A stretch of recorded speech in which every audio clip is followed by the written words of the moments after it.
I will do my best until I get put under.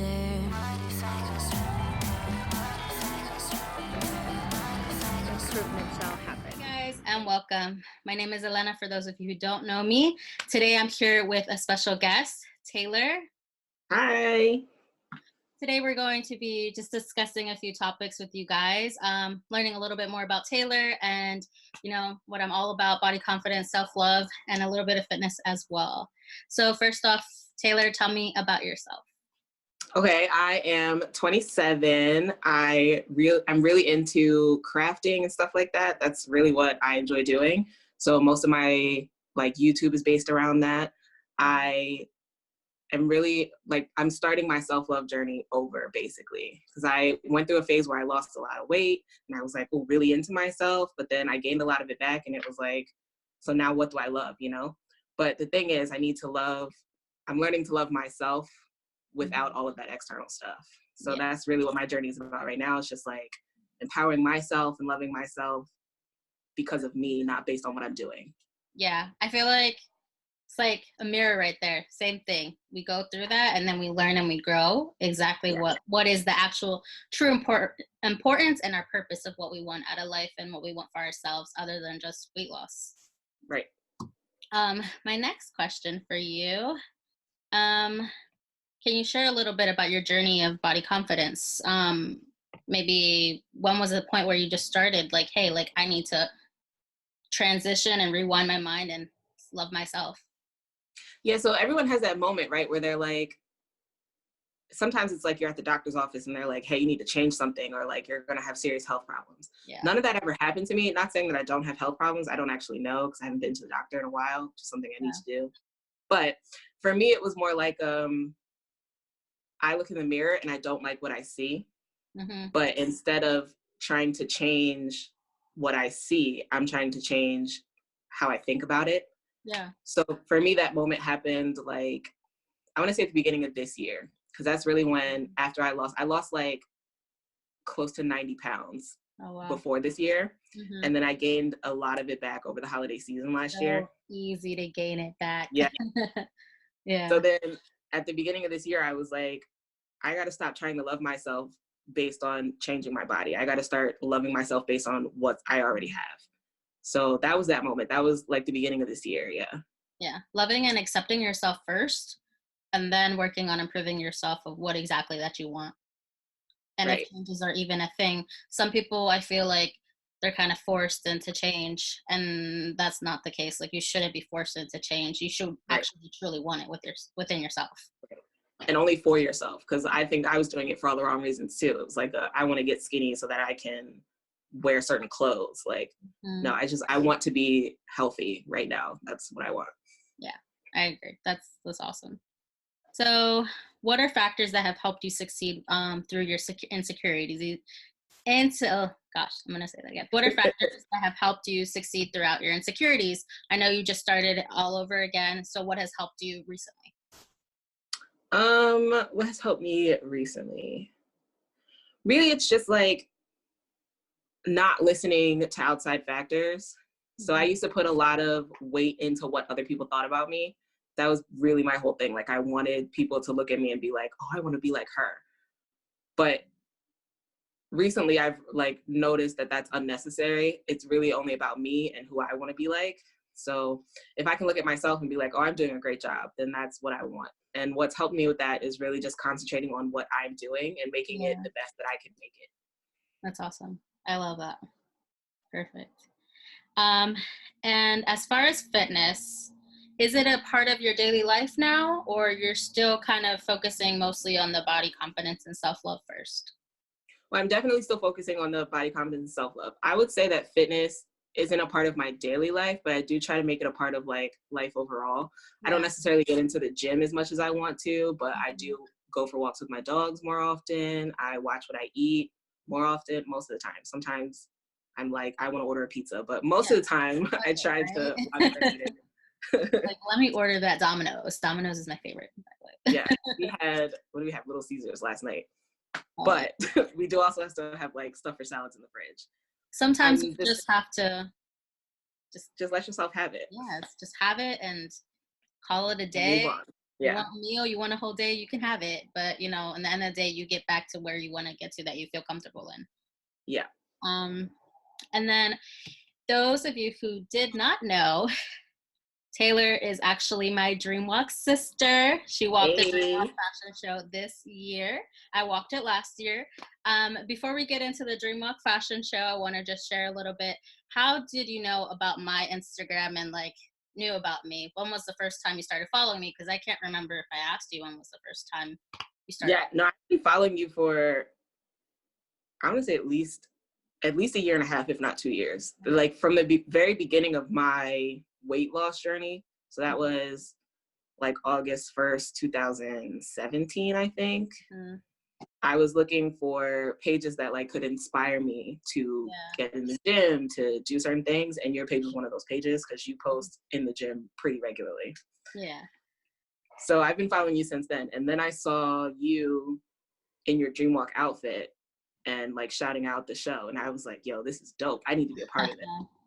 So it was really you that inspired me to try and be a part of that too.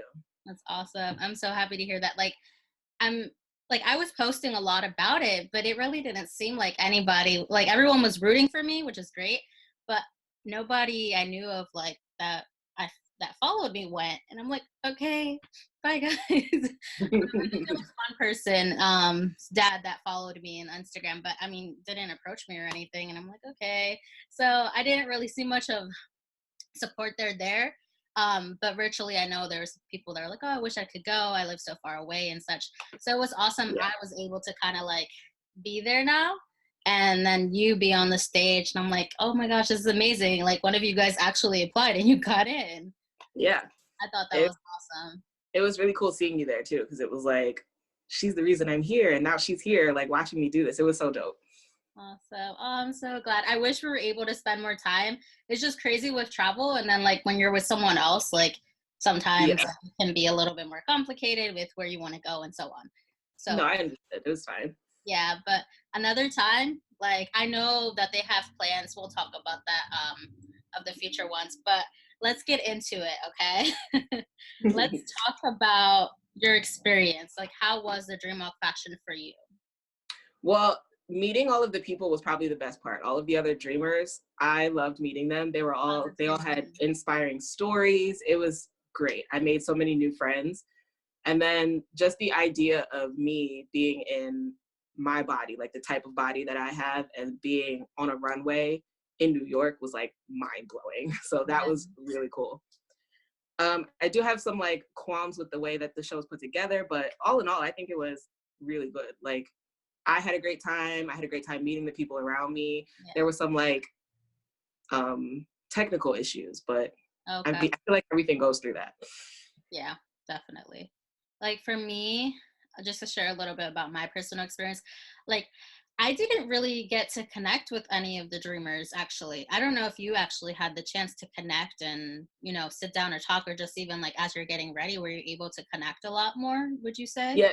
So the thing was that the show was running super late. So my call time in the email was 3:00, but we actually didn't even really start doing anything until around 6:30. So for that 3.5 hours, we were all just in a room looking at each other, basically. So I got to talk to a lot of people and like connect with a lot of people. That was one of the best. Not awesome, but it's awesome you were able to talk. Honestly, for me, I got there. I can't remember really well, but it was like around like 11 o'clock. You know, hair, makeup. I did my own makeup. I just got my hair done, and the only person I got to, you know, talk to and get to know to was Ronnie, and it was her first time walking the fashion show, as first time as a trans gender. And like she and I were both Latinos, like Latinas, sorry. We're both Latinas, and we're in the different bathroom, because there was like 2 bathrooms. There was like a little one and a big one. We actually just like left. We're like, you know what, there's big space, nobody's here. Like we're helping each other, doing makeup, getting ready, and that's when I actually got to like know her, and she got to know me, and we found out we go to the same school. And I was like, what? Wow. What the heck? So it was pretty awesome. And like, you know, meeting her and getting to know her. But she was like the only one pretty much. Everybody else was like running everywhere and doing stuff. And there was really no time to actually meet and make connections with each other. And then I think there's a few times, I met someone just like, hey, you look beautiful, I love it, this is that, but not actually having conversation and getting to know each other one-on-one. That's Yeah. why I wanted to know, like, as far as your experience of meeting your fellow dreamers. Yeah, so during the time that we were there was like that 3.5 hours, like I said, and they put us like in our groups with our colors, because Okay. Dreamwalk, we all have different colors. So I was purple. So with all of the other purples, I feel like I made like a great connection with most of them. We follow all of each other on Instagram and all that.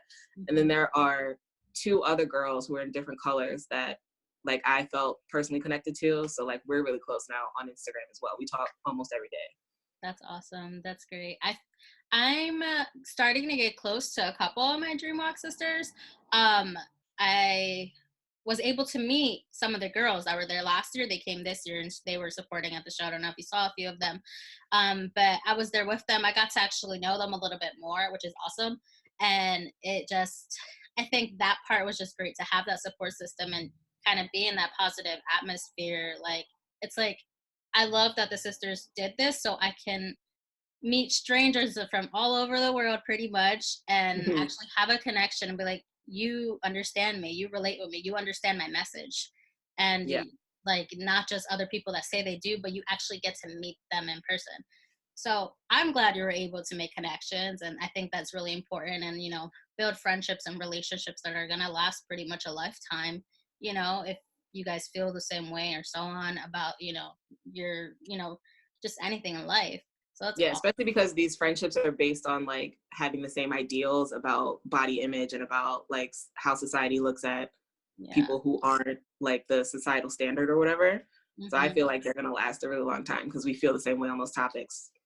That's awesome. I'm so happy that was able to happen. Um, Let me see. Is there anything else you want to add for? Oh gosh, my phone dropped.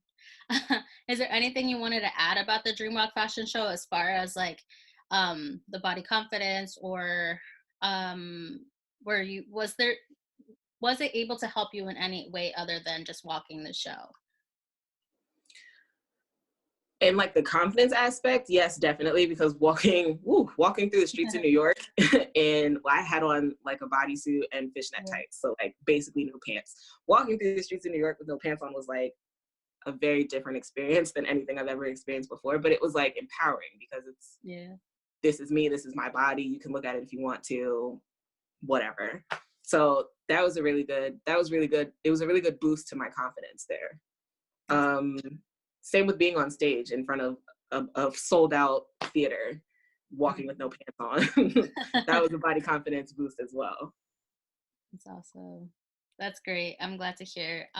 Is there any questions that you want to ask me, wrapping it up our little collaboration today? Yeah, what was your like start to your body confidence? Like how did you start your journey? What made you start your journey in loving yourself? Um, so it goes like way back a long time. I went through a really, really a really big depression. I had like a breakup and everything, and I felt like I lost myself in a sense that I needed to be a certain way for someone else, and I'm like, who the fuck am I now?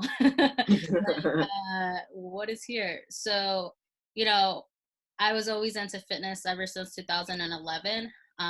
I lost a lot of weight, and then I ended up gaining back because of the whole relationship and so on. It was a little bit of toxic relationship, a lot. And then, after I decided to like completely just, I can't do this anymore. I have to love me. I have to make sure I'm worth it, and not, like you said, not worry what other people think, and not doing it for the intentions to satisfy somebody else. Like, it was for Right. me. And Yeah. I got back into working out. I lost weight, but then like after losing weight, gaining weight, I'm like, there's something like missing here, And I kind of learned as the years went by that body confidence was key as far as like just my everyday lifestyle and like losing weight. I had to love myself in order to improve myself. Like, I had Mhm. to be okay with who I am, a short, plus size Latina, you know, and I might not fit in the box for other people, but I fit in my own box. This is my box. And I told myself, you know, no more. And, you know, ever since then, you know, I lost the weight. I still, you know, preached on self-love, and I gained the weight back because I fell over depression again, for different reasons. But, you know, I think we all go through that in phases in our lives where our our mind can really like control, you know, our everyday routine. And, but still, I still preach body confidence. Even though I gained weight, like I still love myself, and I'm still like, I'm going to improve myself no matter what. Yeah. So That's awesome. thank you. And I love that you're sharing it with all of us, because it's such an inspiration. I can only speak for myself, but it was such an inspiration for me seeing your journey on Instagram. Thank you. I'm slowly but surely getting back into it again. It can be challenging, you know, sharing the world everything about you. And I really didn't have boundaries back then. Back then I shared a lot. This time I'm kind of setting boundaries, which I think is important, to set boundaries for yourself. Okay, cool. Yeah. I have one more question. It's a question that we ask everyone who is on our podcast. Speaking of which, if you ever want to be a guest on our podcast, we'd love to have you. When was the moment? I mean, okay, have you been plus size your whole life? Oh God, yeah. Okay, so when was the moment? Do you remember Do you remember the moment when you were a child that like you realized that you were plus sized? You're gonna make me cry.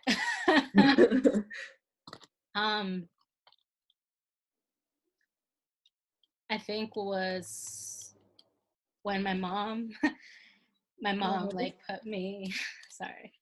It's okay, take your time. It's crazy because you know my parents passed away when I was 14. So, you know, it's I'm okay to talk about it, but when you ask that question, it's like, holy shit. So the moment that I realized that I was plus size was when my mom brought in a lady to help me lose weight. And this is why like I'm against Herbalife. A lot of other reasons why, but this lady came into my house, and my mom invited her. I don't know what was the factors that led into like her coming out and so on, but I don't remember anybody else but me. I think also my other sister Crystal, but I would have to ask her again because I can't remember. My knowledge wasn't very well. And I'm pretty sure I might have been like 10, I think 10 or 11. I was small. I might have been younger than that, honestly. But that's when I knew it was like a problem. Like before, I always knew I was a chunky kid, and I was okay with that. I loved food, but I felt like my personality like shined more than what I looked. Like I was always singing. I always kind of like doing many skits like at home. You know, home videos were back then for us. And, you know, I did that, and my personality shined more than my weight. So I really didn't realize it until my mom always said like she loved me and like I'm beautiful and like doesn't matter so on, like, you know, how you look. But when my mom brought that person in, that's when it hit me like, fuck, I'm fat, you know. And like and I looked at the fat in a bad way, and I felt disgusted. And you know, I weighed a lot for a small little kid. And I guess the way the lady approached it was not cool at all. Even as an adult now, as being a coach right now, like, you don't fucking approach someone like that. Not even a fucking little kid saying like, you know, en Spanish estás gorda y que whatever, and you know, we're gonna fix this and blah. Like, lady, excuse me, like you're saying this to a little kid. And the thing was that this lady didn't and that's the thing, like products, like you give a little kid products, like what the fuck is wrong with you? And that back then they didn't have the kids products. Now they have kid products. I don't know if you're aware of, but now they have kid products, but back then they didn't. So I'm pretty sure I was consuming like stuff that was made for adults. But it was just shakes, and maybe there was a couple pills, I don't fucking know. But that was the point where I realized that shit, I'm not normal, I guess, because of that reason. And I don't blame my mom. My mom was only like doing what she could, you know, because she knew that there was Yeah. something going on and she needed help. She did the best she could. And but after that, like, I only saw this lady like twice, and I never saw her again. Thank God. Like, fuck that lady. But yeah, sorry. That was the time that I pretty much realized as a kid that I wasn't what the typical standard of body I'm supposed to be. Yeah. That's wild that she would put you on Herbalife as a child. This lady, not your mom. Your mom was obviously doing what she thought was best. Yeah. My grandma was the same way. She used to send me to school with Slim Fast shakes as my lunch. Like, Oh my God. she didn't know what she was doing, but she was trying. But It's still, I don't support that. It's because of the influence, the people that get into your head. And then sometimes some people, and my mom, like, she did the best she could, and like, you know, but then again, when there's somebody that's like, oh my gosh, this is an amazing product, I lost weight, da da da, and then my mom's like, you know, I'm sure my mom thought about it. My mom's plus size, well, she was plus size herself, you know, and she was always like, when she was younger, oh my gosh, she was like freaking thin, but she's always been like thick bone pretty much. And, you know, for her, she loved herself. Like, oh my gosh, my mom was beautiful. Like, she would always do her makeup. She like always wear the most nice outfits, even being plus size. You know, coming here to the country, when she realized, like, holy shit, why isn't there as many pretty things here? But yeah, like, so she wasn't like against it. It's just that she wanted me to be okay because I was her daughter, you know? Right. Yeah. So I think it was influence. And I think it's still crazy how the cycle keeps repeating with so many people trying to hook people with pills and shakes. And I think sometimes, yes, you know, maybe you can do a meal replacement. Okay, I get it, but not your whole fucking day. You Yeah. get your nutrients through your food. Like, Yeah, you I did the pill. Slim Fast 2 shakes a day like last year for a really long time. I lost a lot of weight, but it's like, it's just not sustainable, and it's not like healthy. It doesn't nourish your body correctly at all. It just basically, you're under eating, and so you're losing weight. It looks like you're losing weight, but you're just under eating. And then it's just the water weight too. Like, people, it's, and we could talk about it another time, but there's different diets out there that it's like, kidding me? Are you kidding me? Like, we all know that every nutrient is key to our bodies surviving and giving us energy. So when there's certain diets out there that try to get rid of something that we need, it's like, are you freaking kidding me? There's no way I can sustain this for how long without aka carbs. Like, you need carbs, like, you need it. So when there's And diets vegetables like are carbs. that, yes. When there's certain things like that, I'm just like, okay, you say whatever you want to say. But it goes back to it. It goes back to influence. And honestly, it's just, you choose who you want to influence you, and you choose who you don't want to influence you. It's power of knowledge, one thing, and it's power of, you know, how much convincing that person can be too. Yeah. Perfect. Any other questions? Don't make me cry again. No, I think that was it. I'm only gonna make you cry once today. Okay, sounds good. I'm like, I don't even know why I got so emotional about that, but that's I'm glad you asked that question, and that's awesome you guys have that question, because that hits home right there. Yeah. Because, but I'm so happy I was able to have you here on, you know, the channel. And if you want to do future collaborations, you already know I'm up for it for sure. Where can we find you? Just share your social media. You can find me at Taylorrani on everything. That's Taylor, RYNAI, Taylorrani. Facebook, YouTube, Snapchat, Twitter, Instagram, everything, all the same. Is there one that you're usually more on? Instagram for sure. Same here. And I'll make sure I put that down in the links below. But I hope you guys enjoyed this video and continue to inspire one another, love each other, never give up on your goals and dreams. You know, sometimes it can be hard and challenging, especially, you know, from the story Taylor was sharing, you know, the influences that people try to bring you down, don't allow it. Make your own box and stick with your box. You don't got to change anything else about yourself. Thank you guys so much for watching. Thank you, Taylor, for being my guest. No problem. Thank you for having me. Of course. And if you guys love these type of videos and want to continue to know when I'm going to be posting, make sure you subscribe down below. Hit the like button, comment if you want to engage a little bit about what this conversation that we had today. And if you're going through anything, let us know. We're here to help. Building a community that's important is a key factor of living a happy life too.